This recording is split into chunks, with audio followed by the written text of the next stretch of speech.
us were assuming, hey, path, like who you play matters. You know, Penn State, their path is more manageable. Like we all were wondering, we sat there on selection day, like the rest of y'all, and we're all like, I don't know who's going to win, but I think Texas's path to the semis is pretty good. I think Penn State's path to the semis is pretty good. Man, Ohio State, they win, they beat Tennessee, they got to beat Oregon. That's tough. That's a tall task. Notre Dame, they got to beat Georgia. That's a tall task. So I think all of us wondered, it was really more about your draw. I don't think that's the case anymore, because the two teams that might have had the two toughest draws are the ones that are now playing here in the national championship. So I think it's really become more about matchups. How do you match up individually against the competition? That, I think, is really, really interesting, because that's NFL. I mean, there are times when you look in the NFL, and not that I'm like some NFL guy that has studied, you know, the Buffalo Bills, but I know that the Cincinnati Bengals are a tough matchup for some teams because of how good they are on the perimeter. If you're not as good in the secondary, it's a tough matchup for you. Why did Texas lose last year to Washington? Was Texas a worse team than Washington? No, it was just a bad matchup, because Washington made a living exploiting teams downfield through big plays through the air. Texas struggled on downfield throws. I think this playoff, as we continue to evolve, is going to be more about matchups than it is about anything else. And while it looks like the SEC this year, they didn't have consistency across the board. The SEC champion, Georgia, we called 5 of their games. They could have been a 7-5 football team. Like Kentucky, close game, struggle bus. Struggle bus. We called the Clemson game week 1 here. That was a great performance. Kentucky was close. Florida was close. DJ Langway doesn't get hurt. Who knows what happens there? Georgia Tech was a dogfight. I mean, you really look across the board, like that team could have lost a handful of games.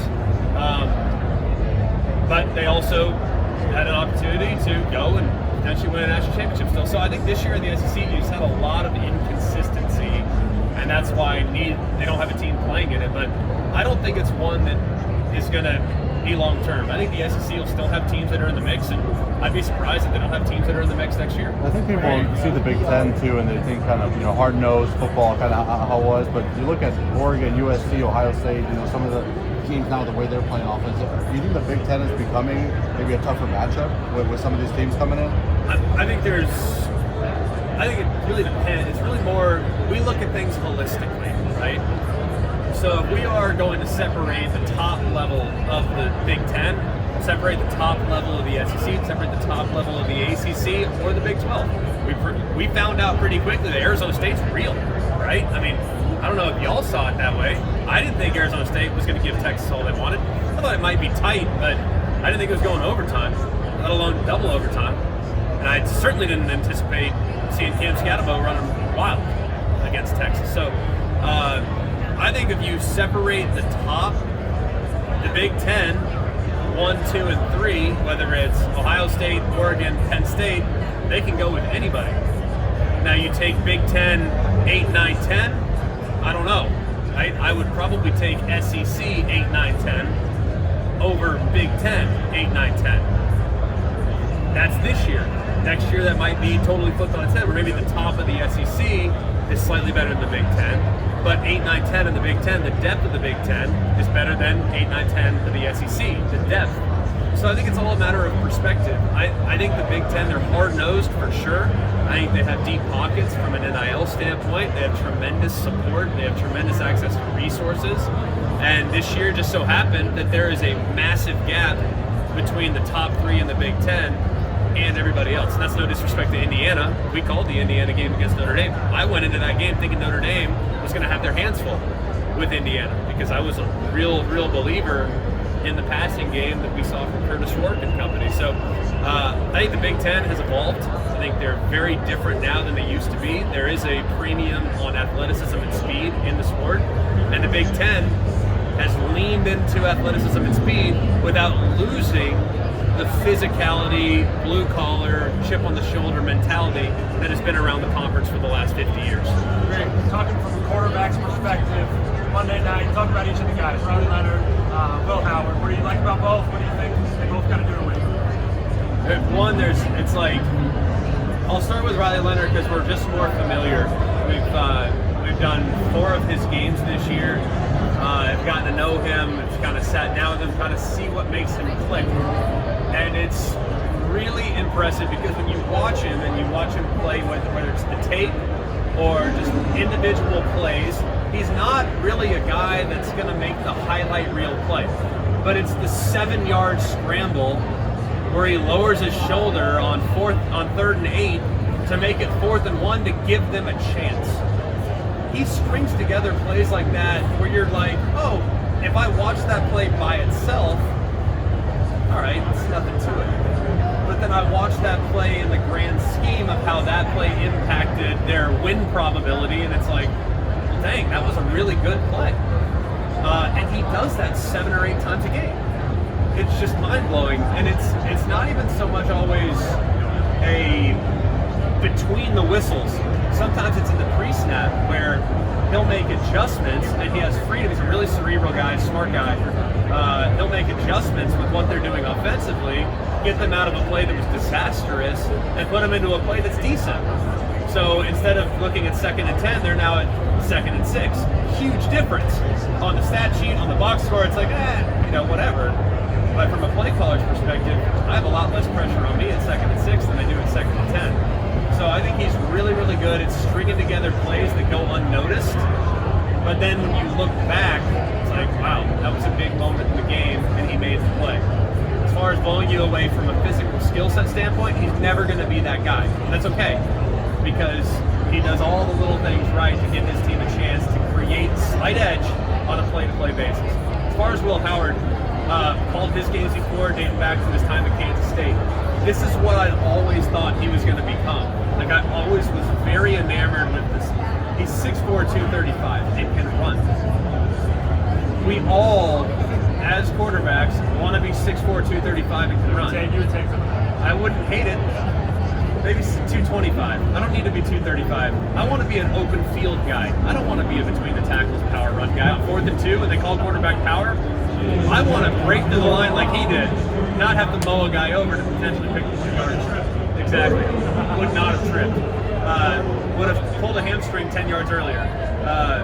But looking at Will Howard, like the accuracy on the downfield, he's always been an effortless thrower.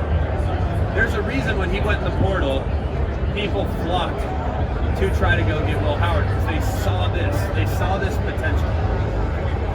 And it was just about eliminating the catastrophics. There were times in his career at Kansas State where it's like he was doing what he's doing right now, but every 3 great throws there was 1 bad throw, and it's like, we got to coach that out of him. They've now been able to do that. So it's pretty amazing to see the result. He's playing as confident as ever played. He's distributing extremely well. He's not getting greedy, not overly greedy, but he's been super aggressive. And I think the guys have responded to his aggressiveness, and as a result, they're now all elevating their confidence level and playing at a ridiculous height. What do you make of the fact that you have 2 transfers in this game? I mean, At quarterback? Yeah, for you, what would it have been like joining a new program as a senior? It's got to be harder than people realize. Man, I couldn't imagine. I couldn't imagine because it just, in our era, it was like, if you transferred, we had teammates transfer, and when guys went and transferred, they were dead to us. You know what I mean? Like, delete my number, we hate each other. You are no longer my friend, you are no longer my teammate, you left, you quit on us, we're done. That's a totally different animal now. Like, these guys understand that, hey, we're going to come together, we're going to reevaluate things on an annual basis, we're going to come together, we're going to get the most out of each other. This is transactional, and we're going to maximize what we're all capable of. It's amazing how the perspective from a teammate standpoint has changed. But I think with this group in particular, the leadership that they're getting from quarterback, it's hard to lead guys. I mean, it is just naturally difficult to have guys to have gravitational pull with your teammates when things are going haywire. Guys need to be looking at the quarterback, and it's hard to cultivate the relationships necessary in a 7-8 month period to have the guys depend on you when their careers might end in an instant. So I think that's what's most remarkable. We can talk about the skill set, we talk about throwing it, catching it, running it, all that stuff's amazing. But when you are the leader of the team and you are able to become the leader of the team in less than 12 months, That's something that is completely overlooked. It took me years to develop the trust and to establish that I'm a hard worker. You're going to follow me. If you're down, I'm going to pick you up. If you're up, I'm going to bring you down. Like, it takes years to develop those relationships. So now that you're able to do it in less than 12 months is amazing. And then when things are going sideways, they're looking at these two guys to pull them out of Do the you ditch. think it's a case of these are two unique people? Yes. I think that has a lot to do with it. We've seen the past guys join programs we thought would be take off like these two, and they didn't. But it further proves that it's so much more, the quarterback specifically, being effective on the field between the whistles is important. The guys aren't going to follow someone that can't play. It's just simple as that. The best way to become a leader, be good. That helps. You want to be the captain of the team? There's not often that a guy who's voted captain by his teammates is a backup or a guy that has been a liability. It's not happening. You have to be good first, but it takes time to prove that. And then it takes time, I think, to develop the relationships. But I think these guys have a bit of a gravitational pull and a charisma that the guys kind of work themselves towards. And it's pretty cool to watch. Now, I don't know Will as well as I know Riley. But all I have to do is watch Will after a touchdown, or after Jack Sawyer returns a fumble to the house. He's losing his mind on the sidelines. Like, who doesn't want to play for a guy like that? These guys, both these quarterbacks are a little bit throwback, in which they don't play the game like a quarterback. They play the game a little bit like a linebacker, and that is said with love to linebackers. But they have a little bit of a toughness and an edge and a ruggedness to them that we don't see often from the quarterback position. And I think that's to be admired. Like, if you need to get tough yardage and you got to lower a shoulder, these guys will do it. If you got to run over a guy because it's critical down and distance and you're in the red zone, they'll do it. They don't care. And I think that's something the team responds to, and I think that kind of shows you the type of personality that these guys have and the toughness that they play the position with. You guys look at Ohio State's offense. What do you think the impact of Chip Kelly has been? Oh, amazing, man. Like, I love Chip Kelly. And I think in this day and age, look, negativity is everywhere. I mean, how easy is it to be told or to find someone that's telling you how bad you are? I don't have social media. God bless you for it. But I can get on there and probably find someone telling me how terrible I am. I bet one of y'all have tweeted since I sat down how bad I am. Like, I say that jokingly, but it's easy to find negativity. And I think not just Chip Kelly, because I'm going to answer that question in regards to him, but I think you can also apply the same logic to what Mike Denbrock's brought to Notre Dame. Sit down and visit with these guys. Sit down and look at how glass half full they are, how positive they are, how even-keeled they are. You can talk to Chip Kelly. I've known him for 10 years now. However long, maybe longer, I don't even know. He's the same guy every day. To the point where it's like, Chip, what's going on, man? Why are you in such a good mood? Like, why, like, hey, we're gonna get this, even if things are going bad, hey, we're gonna get it fixed. It'll be great. It'll be fun. It's gonna be a great challenge. Same thing with Denbrock. Same guy every day. Positivity, glass half full. And I think the guys respond to that now because it's easy to find the negative. And it used to be guys coached from a position of fear. Guys used to coach from a position of negativity. You didn't do this right, you didn't do this right, you stink at this, you stink at that, you need to be better here, you need to be better there. That, still to this day, is what I align with. Like, that's how I was raised, that's what I grew up in. My parents told me what I did wrong, I tried to fix it. That's not necessarily what's going to get the best out of the modern player. You need to be told, you did this really well, here's how we can tweak it, and this is an opportunity to improve, as opposed to, you better fix that or you're getting replaced. So I think he's brought that to it a little bit. It's already a high-pressure situation, so he's brought some levity to the situation as well.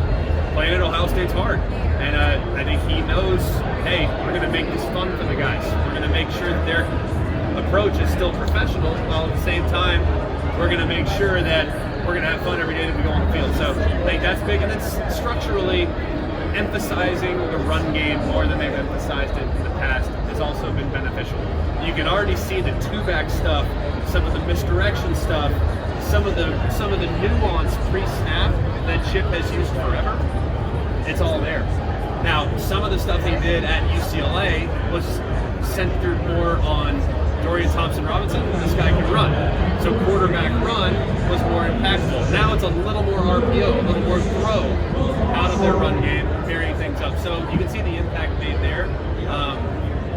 I've always thought Chip's one of the best, and I think his experience has helped Ryan Day as well. He's a head coach, he's seen it all, he's done it all, and he's accomplished a lot. So super fun to watch that dynamic and to see them have the success they're having. I'm just wondering, SEC next year, LSU or Oklahoma, who do you think is under more pressure, and do you see a path to the playoffs for either one? I mean, we got to see a lot of growth from Oklahoma to think they're going to be in the position to make a playoff run. I know their new office coordinator in Arbuckle, new quarterback in Batir. That could be the ultimate neutralizer. You look at what Cam Ward brought to Miami, and I draw that comparison, that parallel, because Cam Ward was at Washington State, went to Miami, had an amazing run. They went from 7-5 to a team that barely missed the playoffs. Maybe that's what happens for Oklahoma. But they lost a lot of personnel on defense. That's my concern. This defense was coiled and ready to win now. The offense is what held them back. Now I think they got the offense fixed, but what's the personnel like on defense? What's the depth like on defense? Those are questions that I don't have the answer to just yet. So I think Oklahoma's still probably a year or two away. LSU I think is going to be really good. Second year in the system under Blake Baker. Feel very optimistic about growth on that side of the ball. I think they've established a couple key playmakers. They need more depth on defense. They need more depth in the secondary. But I think their offensive score at will. They just got to learn how to be a little more balanced by running the football. Once again, and they got to be a little better giving up big plays in here. So I think LSU is pretty good. Media session for Notre Dame. Last question. You were drafted in 2011, played with the Jets, played with the Bengals, All-American. I could go on, but what do you look for that separates a good quarterback from a great quarterback, and who are you leaning towards for the national championship game? Well, I don't know if I will lean towards anybody being on the call as far as having an advantage. I think both these guys do exactly what they need to do to put their team in position to win. Now, what's amazing, two very different players, right? Riley's a guy that's going to go grind over 4 and 5 yard quarterback runs, design quarterback runs, third down short yardage, he's running it. Close to the goal line, he's running it. We know what we're going to get from Riley because it's his legs that make him unique. Will Howard's a little bit more complete with how he throws the ball downfield. His accuracy, his next level accuracy. When he throws the ball, it's hitting the guy in the face mask more often than it's not, which is ridiculous. That's NFL level accuracy, and you don't see that every day in college. So he's playing great, clearly super confident. I think Will Howard is a guy that more and more people in the evaluation process for the NFL, they're going to become a little more enamored with him as time moves on. But as far as what I look for from a quarterback, to me, the thing that will always separate good from great is poise. Poise, to me, and toughness are the two most important qualities. Everybody in the NFL, The ESPN Talent Media Session has concluded. Notre Dame Media Session is coming up shortly. Athletic, they're smart, and they can go through progressions. But what made Tom Brady the greatest quarterback that's ever lived? How he played in the end of half in 2-minute situations, and how he was able to stay in the pocket for as long as he stayed in the pocket. The guy played for 40 years, right? He was 46 years old. How do you play that long? He's tough as nails, and he has tremendous poise.